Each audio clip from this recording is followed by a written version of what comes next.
Salut les copains. Alors, comme tu le sais, sur cette chaîne, nous parlons principalement d'écologie, de zéro déchet, de désencombrement, d'anti-gaspi, d'économie. Et là, je suis tombé sur plein d'articles, puisque en ce moment, si vous ne l'avez pas encore remarqué, les agriculteurs ne sont pas contents. Et on va essayer de voir d'abord pourquoi ils ne sont pas contents, qu'est-ce qui est mis en place pour que ça aille mieux, qu'ils ne bloquent plus les routes, parce que là, ils sont partout pour le moment, hein. Pour le moment, dans les journaux, on ne voit que ça, des blocages de routes par les agriculteurs. Donc du coup, il n'y a plus que les agriculteurs qui ne sont pas contents, mais aussi le reste des travailleurs qui commencent à ne plus être contents non plus. Quoique, il faudrait comprendre pourquoi ces agriculteurs bloquent nos routes. Mais avant ça, n'oublie pas de t'abonner à la chaîne, rien ne se perd, ou presque. Tu cliques sur abonner, puis tu cliques sur la petite cloche, comme ça tu restes au courant avant tout le monde de toutes les nouvelles vidéos qu'il y aura ici, sur cette chaîne. Bon, alors, maintenant, voyons voir un peu de quoi il s'agit. Alors, pourquoi les agriculteurs sont en colère, hein, d'ailleurs, Gabriel Attal, parce qu'on va d'abord parler de la France, parce que c'est quand même de là que ça démarre, hein, calme le feu sans éteindre les braises, la mobilisation continue. Donc ça, c'est un article qui date du 26 janvier, donc il n'y a, pas si longtemps que ça, hein, et donc on va voir ensemble de quoi traite cet article. Alors, Gabriel Attal espérait une sortie de crise rapide. C'est pas gagné, hein.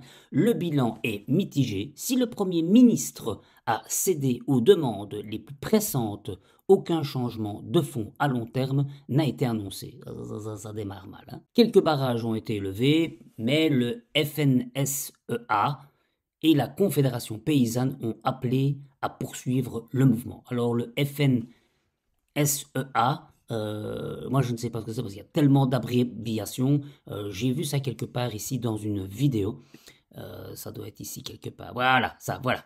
C'est la Fédération nationale des syndicats d'exploitants agricoles qui se sont mobilisés. Il y a plusieurs syndicats, mais celui-là a l'air d'être le plus gros en France. Et donc, ce qui se passe, en fait, dans cet article, Gabriel Attal dit avoir reçu le message 5 sur 5. Hein. Il les a entendus, les agriculteurs. C'est bien d'entendre les agriculteurs, mais c'est peut-être bien de leur trouver une solution aussi. Et c'est pas gagné, hein, parce que ce que revendiquent les agriculteurs, c'est que sur le volet de la rémunération et le respect des lois Egalil, qui visent à protéger les revenus des agriculteurs dans le cadre des négociations avec les industriels et les supermarchés. Gabriel Attal a annoncé des sanctions contre 3 entreprises qui ne respectent pas la loi. Il a par ailleurs promis un renforcement des contrôles et une pression maximale sur les négociations en cours entre les autres acteurs.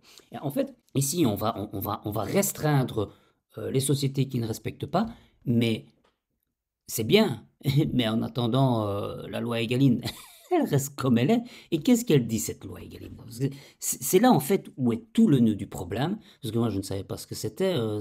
Il y a tellement à dire. Alors, j'ai été un peu me renseigner. Et voilà ce que dit ChatGPT concernant la loi Egalim. Alors, je sais bien que c'est pas la Bible, hein, quoique là, ChatGPT, c'est d'une application qui va rechercher toutes les informations dans les articles qui sont actuellement sur le net. Donc, quelque part, il doit quand même y avoir un gros pourcentage de choses vérifiables, hein. Et donc, la loi Egaline, acronyme de Loi pour l'équilibre des relations commerciales dans le secteur agricole et alimentaire et une alimentation saine, durable et accessible à tous, hein. Donc, en gros, ce qui est dit là-dedans, c'est qu'ils ont fait une loi pour que la nourriture proposée dans tous les commerces soit plus saine, plus durable et plus accessible à tous.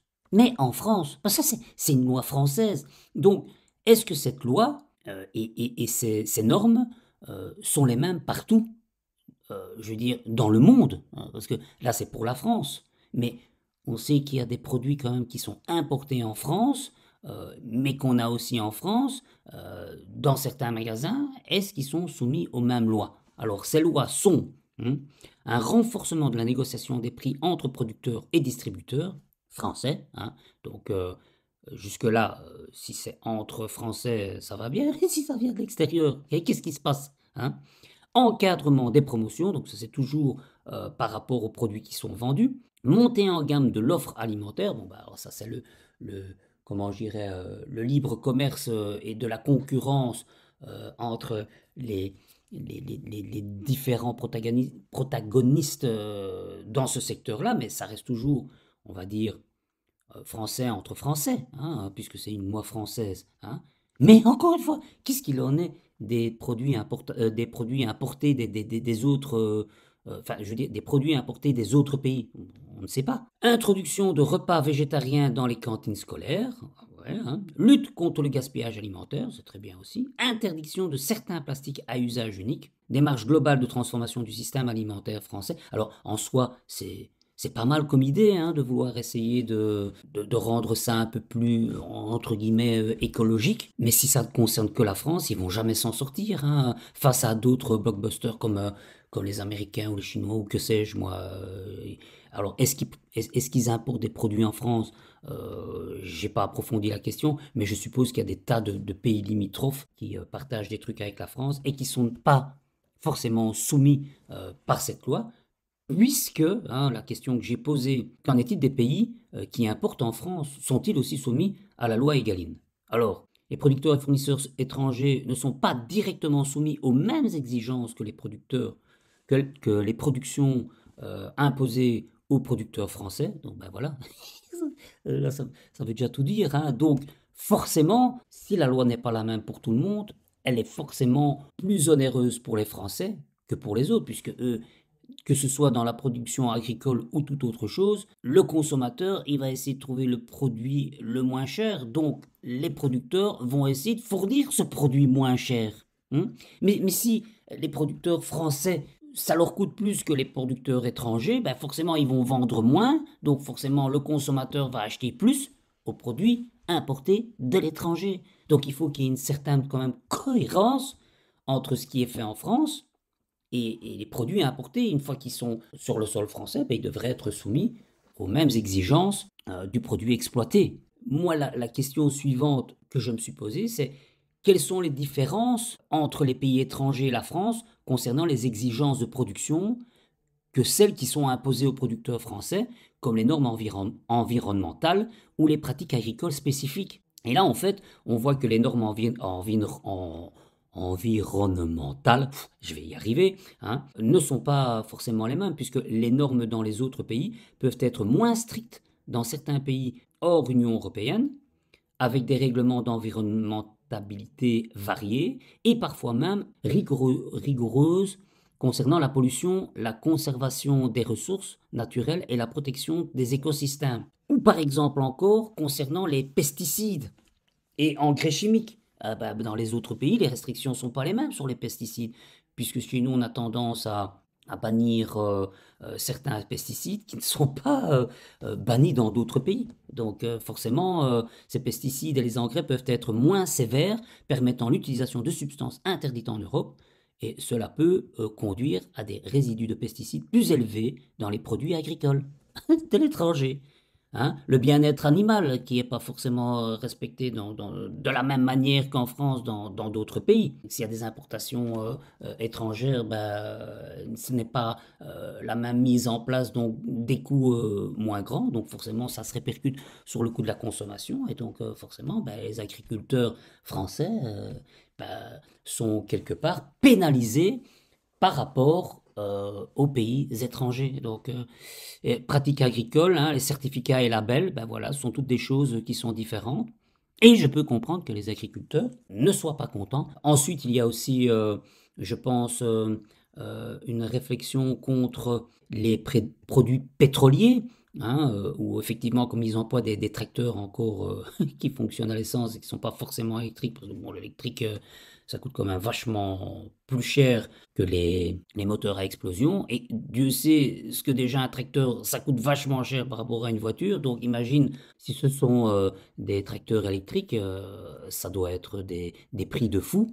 Donc ils ont demandé s'il y avait moyen de diminuer une taxation sur l'essence et tout ce qui s'ensuit. Là, ils allaient réfléchir. Mais bon, quelque part, ça veut dire que si on réduit cette taxe, bon déjà, le plan de décarbonisation ne va pas être respecté. Alors, je peux comprendre, hein, c'est quand même un assez gros coût, cette essence.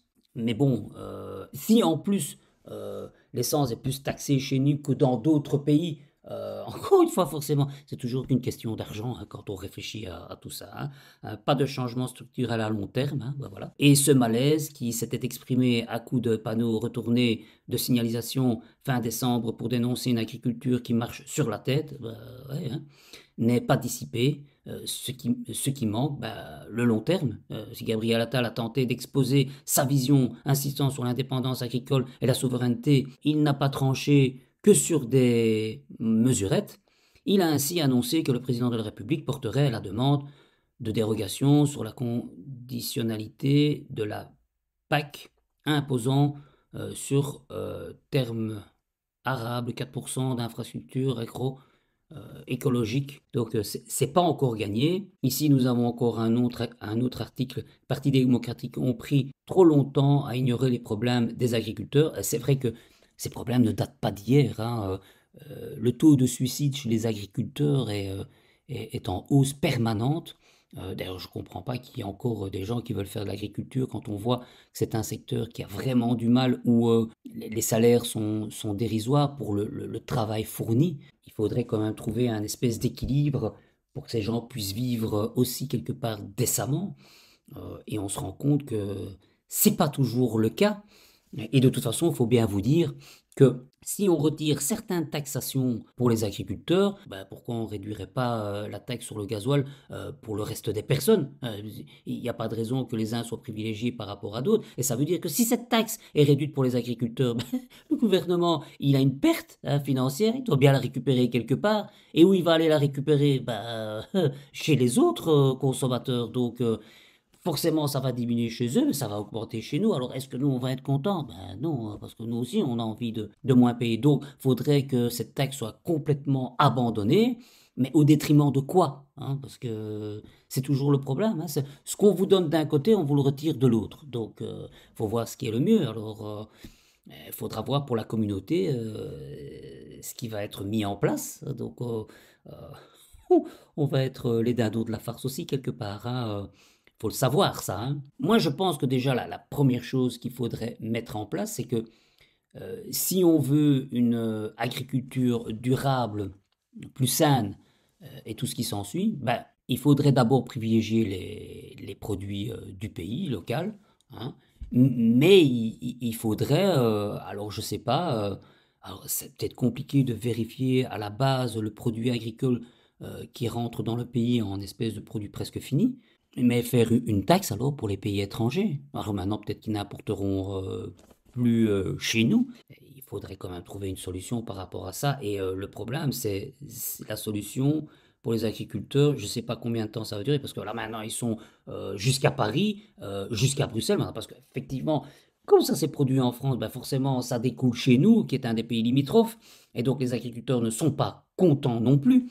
Et donc là, le mouvement de grogne ben, s'amplifie de plus en plus. Moi, je pense que, et ça c'est un avis personnel, que c'est bien aussi de revenir à du local, quoique on ne trouve peut-être pas toujours tous les produits localement, mais pourquoi importer des produits qu'on a chez nous hein. Alors, bah oui, je veux dire, la réponse elle est simple, c'est parce que c'est moins cher. Mais comment ça se fait que c'est moins cher en dehors de notre pays? Pourquoi ne savons-nous pas être au même niveau de concurrence et de prix aussi bas que les autres?